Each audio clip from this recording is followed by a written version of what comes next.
नमस्कार। सोच समाज की चैनल में आपका स्वागत है और आज हम चर्चा करेंगे आपसे एक विशेष विषय में।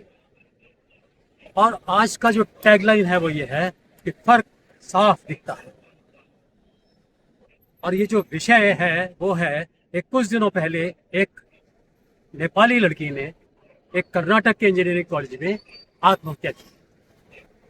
उसके जो सूचना थी, जो खबर थी, जो कुछ कुछ लोगों के पास तक पहुंच पाई होगी, शायद इतना उसके ऊपर में हंगामा नहीं हुआ, इसलिए हमने उस पर नजर डाली और उसका विश्लेषण हम आपके सामने करना चाहते हैं कि फर्क कहां पर दिखता।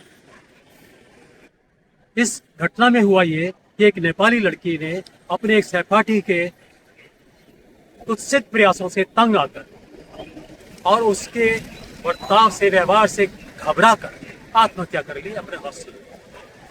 उसने आत्महत्या की तो वहाँ जो नेपाली मूल के और विद्यार्थी थे उन्होंने इस पर रोष प्रकट किया। विद्यार्थी ने जाकर अपने डीन से शिकायत की, डीन ने कोई सुनवाई नहीं की, तो उन्होंने सड़कों पर प्रदर्शन किया। जब सड़कों पर प्रदर्शन किया तो उनकी गुंडों के द्वारा पिटाई करवाई गई, पुलिस के द्वारा पिटाई करवाई गई। और इसके बावजूद भी जब वो प्रतिरोध करते रहे तो प्रशासन ने ये ऐसा कारनामा किया जिसको वास्तव में देखकर देश का सिर नीचा झुक जाएगा। उन्होंने क्या किया कि नेपाली जितने भी वहाँ विद्यार्थी थे सबको बसों में भरा और उससे पहले उनकी भर्त्सना की। उनको ऐसे ताने दिए गए कि हम तुम्हें मुफ्त का खाना खिलाते हैं और तुम हमारे विद्यालय में, हमारे यूनिवर्सिटी में आकर ऐसे हंगामे करते हो, हम तुमको सबको बाहर निकालते हैं और आज से तुम हमारे विश्वविद्यालय से बाहर जाओ। उनको बसों में भरकर स्टेशन पर भेज दिया गया। जब वहां से उन्होंने ट्वीट करना शुरू किया, गुहार लगाई, लोगों को प्रतिरोध किया, तब दोबारा सरकार को तक बात पहुंची और उन्होंने ये बात पहुंचा दी अपने प्रधानमंत्री के पास। और जब उनके प्रधानमंत्री ने वो बात की उस यूनिवर्सिटी के मालिक से, तब उसने घबरा कर इस बात को स्वीकार किया कि उनसे गलती हुई है। उन्होंने उन छात्रों को वापस बुलाया और वापस अपने विद्यालय में उन्होंने जगह दी। वो विश्वविद्यालय में अभी हैं। लेकिन जो बात हमने कही थी कि फर्क साफ दिखता है, वो हम बताना चाहते हैं। इसी तरह की एक दूसरी दुर्घटना हुई थी कुछ दिनों पहले बंगाल में, आरजीकर इंस्टीट्यूट मेडिकल कॉलेज में। और वहां पर भी एक डॉक्टर का गला घोटकर बलात्कार करने के बाद हत्या कर दी गई। ये वाली हत्या उकसाकर की गई थी निश्चित रूप से। यहाँ पर जो नाम था एक बीजेपी के नेता के बेटे का नाम था, इसलिए इस घटना पर पर्दा डाला जा रहा था। और वहां जो घटना थी उस घटना में, क्योंकि वहां की सरकार को बदनाम करना था, बंगाल की सरकार को बदनाम करना था, जो हंगामा हुआ था वो अभूतपूर्व हंगामा था। वहां की सरकार ने सीबीआई को जांच सौंप दी थी, उसको गिरफ्तार किया गया जो आरोपी था, कोर्ट ले जाया गया, कोर्ट के द्वारा कार्यवाही की गई। लेकिन जो डॉक्टर्स थे, विद्यार्थी थे, वो लोग नहीं माने, लगातार हड़ताल करते रहे, हंगामा करते रहे और तोड़ फोड़ भी बहुत सारी की उन्होंने। और मांग करते रहे कि कॉलेज के रजिस्ट्रार को हटाया जाए, निकाला जाए, प्रिंसिपल को निकाला जाए। और अजीब अजीब मांग लेकर वो आंदोलन बढ़ाते रहे। ना केवल वहाँ, उन्होंने इस आंदोलन को पूरे हिंदुस्तान में बढ़ाया। और हम ये बात आपके सामने स्पष्ट रूप से कहना चाहते हैं, ये बात सुननी होगी सबको कि ये जो आंदोलन हो रहा था इसके पीछे केंद्र सरकार का बढ़ावा था, भाव था। तभी तो वही आंदोलन बंगाल से उठकर दिल्ली तक चला आया। यहाँ मरीजों को बहुत दिनों तक परेशानियां होती रही, लेकिन वो हड़ताल करते रहे, उन डॉक्टर्स के ऊपर कोई कार्रवाई नहीं की गई और उनको बढ़ावा मिलता रहा।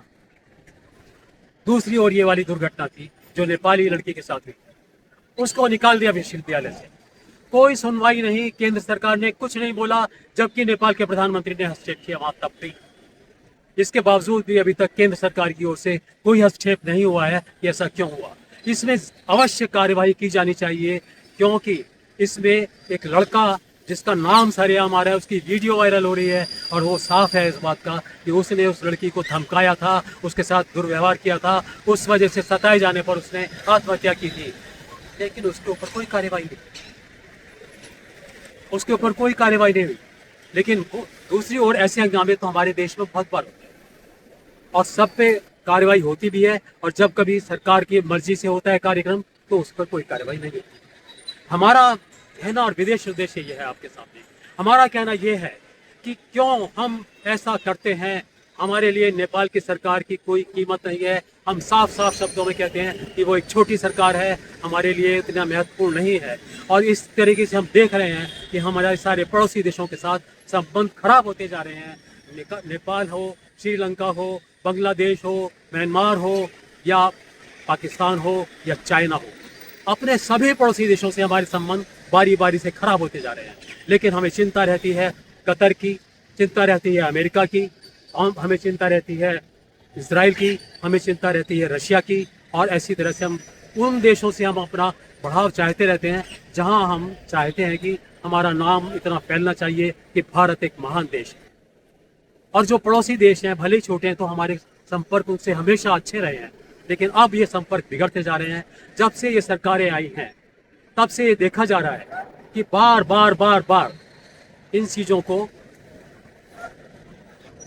विरोध किया जाता है, इन चीज़ों पर दबाव नहीं बनता है और इसका लापरवाही के साथ विश्लेषण होता है। हम कहना चाहते हैं कि छोटा देश हो या बहुत बड़ा देश हो, अमीर देश हो या गरीब देश हो, हमारे देश की सरकारों को, हमारे देश के अंदर भी होने वाली घटनाओं को, सभी घटनाओं को एक ही भाव से देखना चाहिए। ऐसा नहीं है कि आप एक घटना को ज़्यादा लें और एक घटना को अपने दबाव की वजह से कम कर दें। हम चाहते हैं कि इस घटना में भी इसी प्रकार कायदे के अनुसार, कानून के अनुसार निश्चित रूप से स्टेप उठाए जाएं, दबाव के साथ कदम उठाए जाएं, ताकि जो आरोपी हैं, जिन्होंने अपराध किया है, उनको सजा मिले। नमस्कार।